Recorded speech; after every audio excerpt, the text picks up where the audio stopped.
ñu egsi ci gar gi niñ leen ko doon waxee Babacar Aba Mbaye la nekk député bokk ci coalition Yewwi Askan Wi Babacar Aba Mbaye ñu ngi lay nuyu di la ziar di la dalal jàmm. merci Nata maa ngi lay am mbégte di ñëw si plateau bi encore une fois di leen remercier si invitation bi.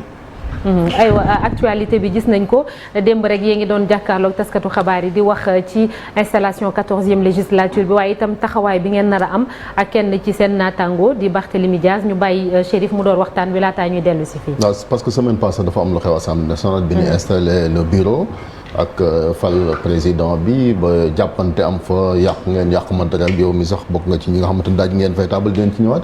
démb on s'attendait à ce que vous présentiez des excuses au peuple sénégalais mais nee ngeen réccuwu leen ko. excuse pour lan ku ñu tooñ au contraire bu ñu amee ku ñu tooñ ñun la ñu tooñ je pense que dañ ñu fal député représentant du peuple ñu nekk ci session d'installation bureau assemblée mu am benn poste bu am enjeu parce que il faut aussi nit ñi xam assemblée mu comprendre nu mu ko tëggee benn poste moo fa amoon enjeu muy le poste de vice-président. bi ñu ñëwee déjà on a eu des difficultés pour l'installation ñu am plus de 5 heures de retard kenn informé ñu bi ñu duggee si bi ñu installé bureau d'âge bi on a demandé à ce que ñu éclaircir les conditions de vote parce que texte assemblée ni ñu ko tëggee ñaari candidature la prévoir ñooy leen comme noonu la demee ak critères yi ngeen teg jaarul yoon mais da ngeen di fexe tey pour am plus de lisibilité ñu am des bulletins de couleur comme il y a 4 candidats il y a le candidat Ahmed Aïdara il y a le candidat Barthélémy Dias il y a le candidat Lamine Thiam et il y a le candidat de l'APR. ñun on préfère pour plus de lisibilité que ngeen indi des bulletins de couleur comme ça ñi fi nekk mën nañu lire mën nañu bind ñu am distinction et qu'on vote en toute transparence c'est tout ce qu'on a demandé. En toute réponse qu'est-ce qu'on a eu des gendarmes qui sont venus nous bousculer qui sont venus nous. parce que da ngeen ne vote du fi am bloqué affaire yi. mais bien entendu c'est une session d'installation. présidée par le bureau d'âge il y a pas encore de président donc lépp lu fa am dañ ko war a waxtaanee. ñu dem concertation ñu ne. Le président du groupe parlementaire de Wallu ne d'accord na ci bulletin de couleur le président du groupe parlementaire de Yewwi ne d'accord na ci couleur mais tey li ñu war a waxtaanee noonu lañu ko tëggee noonu lañu ko demee à la place on a une présidente bu ñëw ne ñu par force dañuy dem vote et on va amener la gendarmerie mais la gendarmerie n'a rien à faire au sein de l'hémicycle et pour man image boobu la nit ñi war jàpp image bi ñu war jàpp mooy un président qui a été imposé voté uniquement par les députés de l'APR avec l'aide de la gendarmerie. image bi aussi danañ ko jàpp ay députés yoo xamante ni ñëw nañ. ne vote du am. dajji taabal yi buddi micro yi. c'est ça l'identité de xam nga Chérif. vous yéen journalistes yi nekkoon ci biir assemblée. tey bu président assemblée Aïda Sow Diawara ñëw ne vous manquez de dignité ñun député opposition ñu jóg fàttali ko ni opposition bi ngeen xamoon bi am 15 députés assemblée jeex na 80 ngeen ñun 80 lañu. yow Aïda Sow Diawara yaa ngi woon ci assemblée bi ñuy jaay fii ay passeport diplomatique. yow Aïda Sow Diawara yaa ngi fi woon fii assemblée bi ñu am ay trafic de faux billets est-ce que tu as parlé de dignité donc bul ñu xas et on te demande de présenter des excuses et de retirer ces propos-là sur ces faits Cheikh Seck ñëw taxaw ne nit ñi vous êtes des violeurs kan moo fi violeur on a violé qui pourquoi on traite de violeur Barthélémy Dias jóg ci présidente bi ne ko il faut retirer ces propos-là mu ne sama yoon nekk ci mais les gens réagissent pourquoi on doit se faire insulter on n'est pas minoritaire à l'Assemblée. Il faut que ngeen tàmm ne la vraie rupture maintenant c'est que à l'Assemblée il y a autant de députés du pouvoir que de l'opposition. On ne va pas accepter que ñu ñuy écraser wala ñu ñuy huer wala ñu ñuy saaga wala ñu ñuy humilier wala ñu ñuy dóor ça c'est terminé. Aujourd'hui ñun on est là pour faire marquer notre présence et imposer notre mode de fonctionnement. D'ailleurs c'est pour ça que lors du point de presse on insiste sur le mode d'élection du président parce que à partir de là du am sens législature bi jeex. te réviser wuñu ensemble le règlement intérieur de l'Assemblée parce que yi fi am démb manquement règlement intérieur bi moo koy indi mais il faut marquer le coup et que ensemble on fasse évoluer les textes on est pas là pour faire de la figuration. Babacar Ba parlant de rupture li nga doon wax sànq ak li ñu gis keroog biir Assemblée nationale que ça soit yéen députés yi bokk ci opposition bi ak yi nekk ci majorité bi lan ngeen mën a wax sénégalais yi pour dalal seen xel parce que ñu bëri boo leen laajee dañu jàpp ni rupture bi ñu doon wax ginnaaw 13e législature bi 14e législature bi li muy xeeñ neexul lan ngeen leen mën a wax ngir dalal seen xel ci loolu. li ñuy wax sénégalais mooy en tout cas ñun kenn duñu mës dégg ci trafic de visa kenn duñu dégg ci trafic de passeport diplomatique on n'est pas des faussaires tey ñun dañu ñëw assemblée xam nañu responsabilité bi ñu am. d'ailleurs loolu moo tax depuis démb ñu commencé énoncer les propositions de loi qu'on va faire les commissions d'enquête qu'on va mettre en place et on a voulu marquer le coup pour pouvoir dire aux gens que ñun on est là pour faire évoluer le texte en commençant par le règlement intérieur et nous disons à ces gens-là que il faut aussi donner du temps à la législature. Keroog c'était la première session d'installation. On n'a pas fait 4 mois, 5 ans, on a fait que la première session. loolu moo taxoon. mais ci bu naree neex bu bàyyi xeeñ wala. oui mais justement tu as des gens qui sont là pour se battre am na ñoo xamante lu ñu mën a Abba il faut ngeen gérer seen image ngeen ñëw ban image ñun dañu gën xale yi dee fii au mois de mars dañ leen gën. C'est des Sénégalais comme nous. Mais on nous a amené à l'Assemblée pour que les choses changent. Voilà. Et aucun peuple. Mais ci xel ak xalaat. mais bien sûr mais pour nga mën a exprimer sa xel ak sa xalaat il faut que ñu bàyyi la nga exprimer ko. tey bu ngeen toogee waxtaan nii la ñuy falee président bi ngeen ñëw ne d'accord ci on va amener la gendarmerie kenn may la nga wax sa xel ak sa xalaat loolu mooy dëgg ji et loolu moo am Assemblée. est-ce que itam honorable waru leen am preuve de responsabilité un tout petit peu yéen comme mouvance présidentielle am itam xar kanam boo xamante ni da ngeen koy war a soppi c'est pas parce que da ngeen war a teewal askan wi ca pencum ndaw réew ma da ngeen fa war a mën a nekk di xaxarante ak saagante.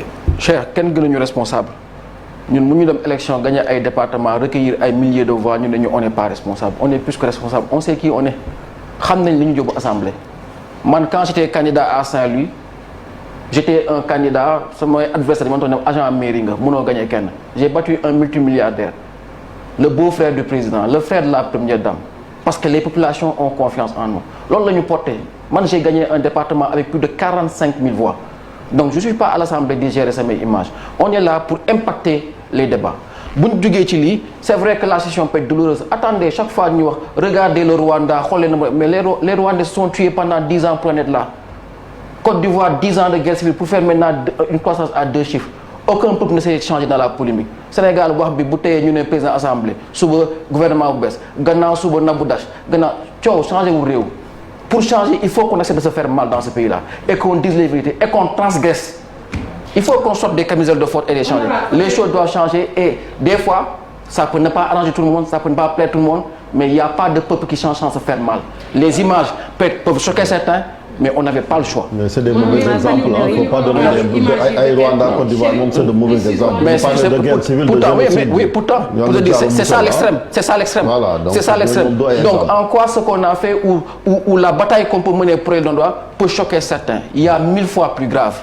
Pour dire que dans ce pays-là, Côte d'Ivoire, moi je exemple, xool leen keroog da ngeen gis Ouattara, Bédié ak Gbagbo taxawaat encore ces gens-là ont tué des milliers d'Ivoiriens ont détruit des tey ñoo toogaat di waxtaan di capturer donc tey bu ñu toogee assemblée ba ne dañ dem waxtaanee mode d'élection les gens doivent respecter en disant que on est en démocratie ils ont eu 80 et quelques députés nous en avons 80 war nañ mën a toog waxtaanee nan la ñuy falee président am ci mu leer mais duñ ko def on va passer en force on amène la gendarmerie loolu moo war a jeex ci réew. espérons qu'on n'en arrive pas là comme ay Côte d'Ivoire wala Rwanda. li fa xew peut-être li naata doon wax léegi xëy na li xaw a tey xel yi rek mooy li ñuy gis ni image yi muy xaw a nuroog rapport de force yaa ngi koy wax sànq 80 lañu 80 ngeen kon boog kenn gënul yey sa morom ci assemblée nationale kenn ëppalewul sa morom mais également li ñuy gis ni mooy est-ce que tamit vraiment temps dina am ba liggéey bi mën a door ci jàmm parce que bu fekkente ne nii la dooree li ci kanam dafay xaw a tey xel xëy na foofu la ñuy waxee moo tax naata wax la lu am solo lool mooy tey ji lan nga jàpp ne xëy na war ngeen ci sóobu daar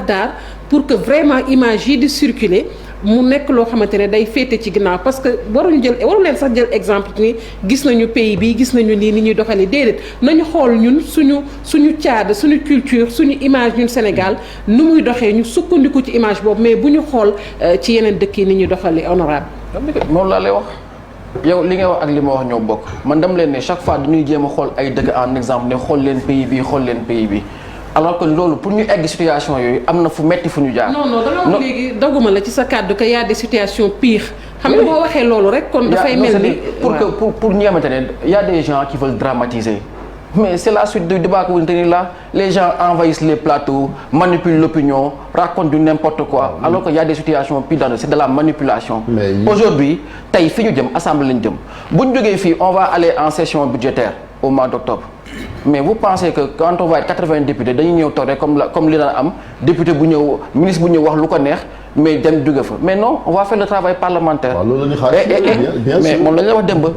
tey li commencé c'était juste une session d'installation du bureau de l'Assemblée session d'installation du président il y a eu un problème dans l'installation du président mais ça n'a rien à voir avec la mécanique parlementaire aujourd'hui par exemple on vient de former gis assemblée moom ñaari fan yi ci Yewwi Askan Wi la jógee loolu moom li nit ñi teg je ne suis pas d'accord avec toi je suis pas d'accord avec toi Chérif. Je conteste formellement position bi. mais les images sont là. da nga ne si ñun la jógee. voilà ci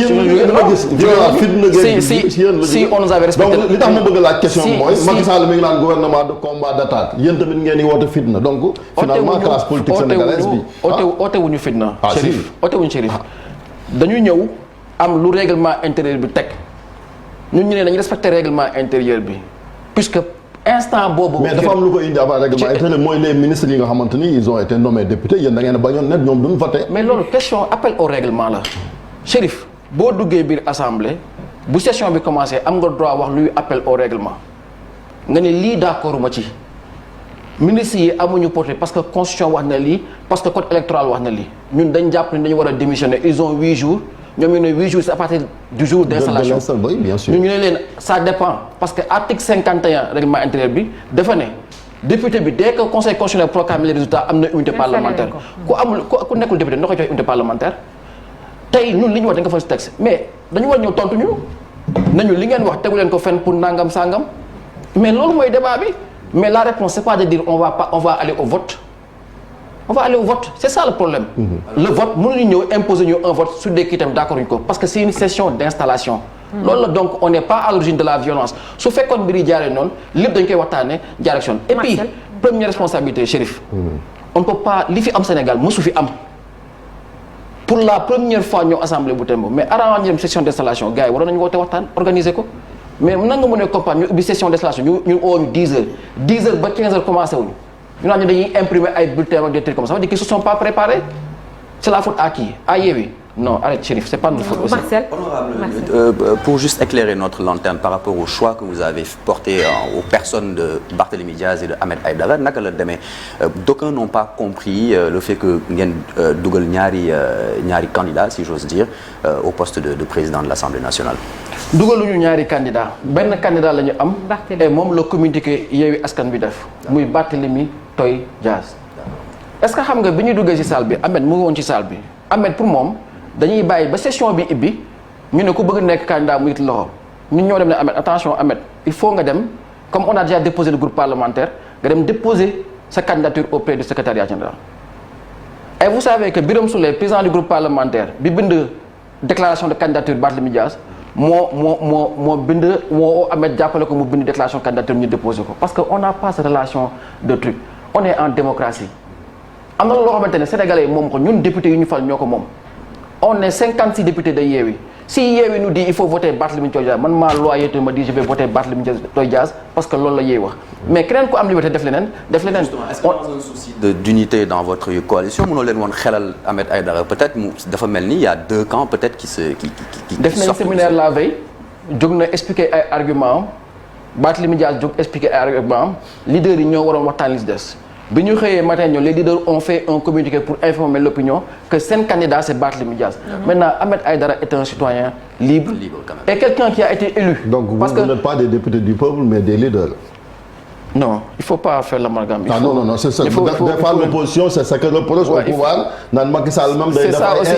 C'est ça aussi un des problèmes de la presse. Non, c'est pas la presse, c'est Chérif. Moi, je pose mes questions. Chaque matin, Chérif, je te regarde. Tu es dans l'intempestif et c'est pas ça le truc. Non, c'est pas ça. Moi, je pose des questions parce que leader yi yóbbu leen fa askan wi moo leen yóbbu Assemblée nationale. On appartient à une coalition qui a des règles de fonctionnement. Non, c'est cette coalition-là moo am groupe parlementaire. Il faut pas oublier, Chérif. Il faut que aussi journalistes yi wax ñuy gëstu. Non, pas journalistes. Non, dama lay wax parce que j'ai entendu beaucoup de choses. Assemblée nationale loo fa am ci vice-président ci secrétaire élu vote bi moo la ko may. C'est en fonction du groupe parlementaire. Am na ay députés yu fi gënoon ne vous allez faire 2-3 groupes parlementaires pour gagner beaucoup plus d'argent. Oh, c'était faux. Tey système plus forte moyenne bi daf lay obligé pour gagner certains postes à ce que nga am un seul groupe parlementaire. Et li ngay am ci vice-président ak ci poste assemblée du lu la pouvoir bi jox du loo négocier ce résultat électoral moo la ko may donc par cohérence on appartient à un groupe politique et dans les choix des gens qui doivent occuper les postes c'est le groupe politique qui choisit on ne peut pas être 56 candidats il en faut un mais il en faut choisir et c'est les leaders qui ont choisi mais la rupture vous allez la voir Chérif bu son sa bopp dama ni la ministre bu ñëw tey les événements de mars là ñun on veut des missions d'enquête. Parce qu'on a vu ici des nervis avec des fusils à pompe. On a vu des nervis accompagner le président. On a vu le président faire un discours qui va recruter 30 000 officiers de police. tey ñu xëy nañu on va mettre un ministre auprès du ministre de l'Intérieur chargé de la sécurité de proximité mais ça veut dire quoi? On ne peut pas vaquer comme ça à des changements institutionnels sans comprendre le passé et ça notre rôle ministre bu ñëw assemblée te maîtriser woo sa dossier wala déggoo tubaab wala xamoo say chiffres tu vas avoir affaire à 80 députés qui sont là et qui sont prêts à se battre. C'est bien alors mais président aussi vendredi def na discours ba évoqué sax. discours les incidents. loolu discours la tu qualifies ça de discours. C'est quoi? non président dafa amoon lu mu def rek mu ne xaar ma génn wax pour dalal Mimi Touré pour calmer Mimi Touré c'est pas un discours à la nation ça c'est un discours à son camp. Bon il est revenu sur les incidents là de lundi. dégg nga leen ci la mu wax yéen da ngeen dem dégg répondre ngeen ko da ngeen a jàpp ni menace la. mais bien sûr menace la de toute façon menace moom c'est ce qu'il fait depuis qu'il est là day tëkku nit ñi di menacer nit ñi mais ñun loolu ça ne nous intéresse pas. xam nga président boo xamante ne tu perds Dakar tu perds Guédiawaye tu perds Pikine tu perds Keur Massar tu perds Rufisque tu perds Thiès tu perds Mbacké tu perds Saint-Louis tu perds Tamba tu perds Kaolack tu perds Ziguinchor nga ni président nga ban président nga il n'a plus à menacer personne day nax boppam rek. Macky Sall c'est terminé c'est l'histoire ancienne et c'est sur ça qu'on travaille. commission permanente yi tey lañ ko war a installer. loolu mbaa waxtaanee ngeen ko ba. non on a fait une réunion hier jubóowuñu parce que comme mooy li ma la wax xam nga système moyen bi ñu am assemblée moo lay jox sa ay postes. bi ñu demee calculer cette moyenne ñoom boo jëlee 80 divisé ko par 20-65 mooy moyenne bi ñu am ñoom daf leen jox 4 postes de vice-président ñoom ñu ne de facto ils prennent les 4 premières positions. mais noonu la demee ci vice-président yi non. mais non parce que ñun système bi leen waxoon leen ne ñun on pouvait parce que système moyen dafa mel ne nga ni 80 nga dindi si 20-65 dindiwaat 20-65 mais quand tu arrives 2 fois 20-65 tu arrives à 56 députés de Yewwi donc ñu ñëwoon jël la 3e position. ñu ne non non à partir du moment où ñun on a la plus forte moyenne on prend les 4 premières positions ñu leen d'accord ñu dem secrétaire élu yi ñu fan la même chose ils prennent les 3 positions ñu leen d'accord léegi comme la liste des commissions est énumérée par le règlement intérieur. parce que dañ leen a ndax gis naa Thierno Bocoum def. non Thierno Bocoum ay waxam Benno da leen a roulé dans la farine. non ils nous ont parlé de la farine léegi ñu ñëw nañu ñoom ñu ne ñoom sur la liste élu ñu ne ñoom ils vont prendre ñu leen d'accord quand vous arrivez aux commissions vous prenez les 7 premières commissions. ñu ne non cette fois-ci on va choisir en priorité ce qui n'a absolument aucun sens à partir du moment où vous éditez une règle mais appliquez-la jusqu'au bout mais yéen lu leen neex rek ngeen di def. léegi nag lu ngeen bëgg ñu tam ñu toog di encaisser rek dégg lu leen neex on ne va pas le faire. et on va faire face donc kon dina amaat blocage. non hier il y a eu une réunion amul ay sorties aujourd'hui on va refaire une réunion mais nag s'il faut faire face on se fera face on n'est pas là pour se faire écraser. Babacar Bambey wax ngeen ko démb ngeen ne suba incha allah ci verdict àtte Barthélémy Dias bi da ngeen nar a gàlloo seen i écharpe dem jàppale ko taxawu ko sànq am na ñoo xam ne dañoo jàpp ni loolu li ñuy wax séparation pouvoir yi loolu day mel ni da ngeen di teg pression justice bi yéen loolu da ngeen a gis ni en toute légitimité da ngeen war a jàppale seen naataango la wala lan la. mënuñu teg pression justice bi parce que demain session bi kii assemblée c'est pour donner le verdict. du procès bi la.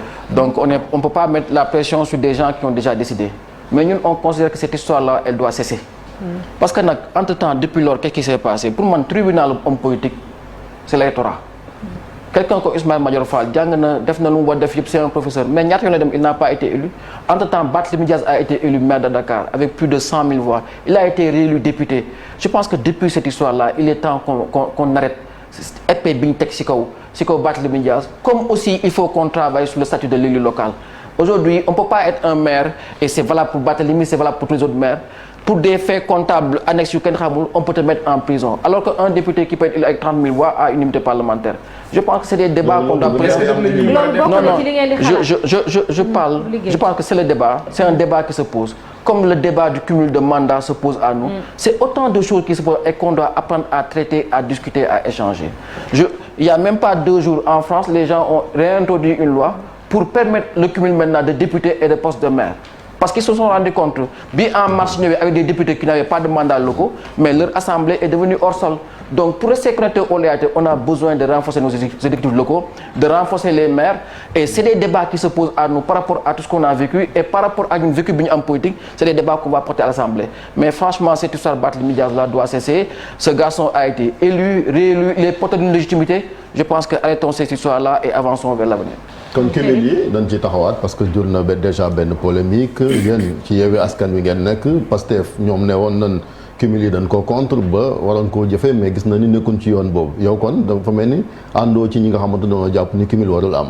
man damaa d'accord ci cumulu mandat maire ak député parce que pour man député da nga war a ancrage territorial député boo nekkee assemblée. ñu indi ministère de l'assainissement ñëw wala éducation ñëw mais ministère éducation booy voté budget mais compétence transférée au niveau des collectivités Donc bu fekkee tu as un député qui est maire qui connaît la réalité du terrain aujourd'hui il est plus à même d'apprécier l'exécution des lois sur le terrain. Mais honorable, tey la loi sur la baisse du loyer par exemple parce que ñun on va faire une commission d'enquête sur le coût de la vie la baisse du loyer elle a échoué parce qu'on n'a pas changé la fiscalité locale. amul benn taxe buy imposer le locataire boo demee dëkk européen yi da ngay am redevance télé da ngay am taxe d'habitation mais fii toute notre fiscalité est basée sur la propriété foncier bâti foncier non bâti mais au rythme où les gens évoluent dans les habitations kan moo ko mën maîtriser ba imposer une loi on ne peut pas réussir une loi de baisse sur le loyer sans impliquer les maires et je pense que c'est des choses yoo xamante ne important pour que ñu mën a remettre le débat public à l'endroit. Et ça, il faut des gens qui savent de quoi ils parlent. Honorable, est-ce que donc il n'y a pas eu une certaine frange de l'opposition qui est allée plus vite qui a dansé plus vite que la musique en affirmant que justement ñoom mbiru cumul de mandat yooyu noonu dañ promesse la pour les populations de ne pas les mettre en œuvre. C'est pas du populisme, c'est pas du populisme. Vous savez ñun on n'est pas du PASTEF. Oui. Ñun on est issu des flancs du Parti socialiste. Le PASTEF parti bu bees la avec sa réalité avec ses réflexes. Le parti n'a même pas 10 ans, le PASTEF n'a même pas 10 ans d'existence. Donc c'est pas manque d'expérience que c'est pas une question de manque d'expérience. C'est qu'aujourd'hui pour la première fois le PASTEF va à des élections locales, il remporte les mairies. Il remporte presque 40-50 mairies dans ce pays-là. Ils ont aujourd'hui 24 députés. Mais il y a des débats qui s'imposent à eux auxquels ils n'ont pas été préparés depuis longtemps. Et je pense qu'il y a des gens qui peuvent dire aujourd'hui on est dans le cumul, contre le cumul des mandats, mais dans 2 ans, 3 ans, leur regard ou leur approche va changer. Et ce qui est intéressant, c'est que ces nouveaux partis-là aient l'audace de poser des débats. Il ne faut pas avoir peur du débat. C'est un débat qui s'impose. Il ne faut pas l'analyser sous l'angle de... C'est pas du public. Ñun Chérif ndaxuñu kenn. Non, ndaxuñu kenn. Aujourd'hui, xam nga tey tu prends quelqu'un comme Birame Souleye. Tu le poses sous l'angle c'est au-delà de la question du cumul des mandats. Il est frappé par l'incompatibilité. Il est maire, il est député, mais il est aussi inspecteur du Trésor. Même moi, je suis frappé par l'incompatibilité. Je vais devoir me décharger de mes fonctions à la ville de Dakar. Donc, chacun a une tâche beaucoup impactée, mais il faut que les choses évoluent. Je pense que l'Assemblée, c'est des sessions. C'est pas l'emploi du temps le plus chargé, mais qui n'est qu'Assemblée député, il faut avoir jaar pour l'union de Dernière question, oui. Nous sommes du Parti socialiste. Ban parti socialiste. Moi, je suis socialiste et je le resterai jusqu'à la fin de ma vie. Ban parti, je suis du Parti socialiste. Le Parti socialiste benn moo am Sénégal. ñaata nga xam bi Aminata Mbengue Ndiaye jiite. waaw moo xam bi Senghor jiite woon Abdou Diouf jiite ko Ousmane Tanor jiite ko. Aminata Mbengue Ndiaye de mooy secrétaire général Parti socialiste. parce que ñun moom socialiste lañu ba ad vitam éternel ba tey taxawu Sénégal bi ñu bokk du parti plateforme la. d'accord noo gisee coow li kon sa ancien camarade yi affaire ministre yi ni xëccoo ci gouvernement bi. Serigne Mbaye Thiam. waaw loolu dafa nekk lu frappé parti bien avant ñu ñëw c'est que avant am na liggéey parti bi commencé woon ak vision socialiste ak yooyu di produire ay cadres. boo jëlee ku mel ne Alioune Ndoye c'est quelqu'un qui est arrivé au parti après l'alternance en 2002 2003 diriger vision ba tey mën nekk maire la génération de 2009 tey dafa am une rupture le parti ne produit pas trop de cadres moo tax nga mën a am une fixité entre des personnes mu ngi Serigne Mbaye Thiam nga ni def na 10 ans 11 ans de ministère. Aujourd'hui le parti socialiste dafa war nekk producteur de cadres. Et je pense que tey boo jëlee ñi nekk taxawu ñi nekk maire à Dakar je pense qu'il y a la marge et suñu rêve ñoom mooy que le parti se retrouve parce que c'est le plus grand parti du Sénégal. Merci beaucoup Chérif. amoon na ay jéego yu am solo yu am avant législative yi amoon na ay appel du pied ay code phare yooyu. mais je pense que dina concrétiser incha allah parce que dafa mel ni Khalifa jël na revanche sax ci ñoom parce que yéen a fi mu toll yéen a ëppale député ñoom ñi nekk ci parti socialiste. on a toujours été confortable si li ñu nekk. pour dire qu'on n'est pas des hommes de poste de Saint-Pontin li ñu gëm mooy que politique cohérence la politique engagement la tey ànd nañ ak Macky Sall falu na mais il faut rester dans son parti et s'opposer ceux qui s'opposent ceux qui gouvernent et le Sénégal avance. merci beaucoup Babacar Abba Mbaye sant la gërëm la bu baax muy député bokk ci coalition Yewwi Askan Wi merci beaucoup léegi dañuy jàll ci nu l'Observateur ak Journal Record.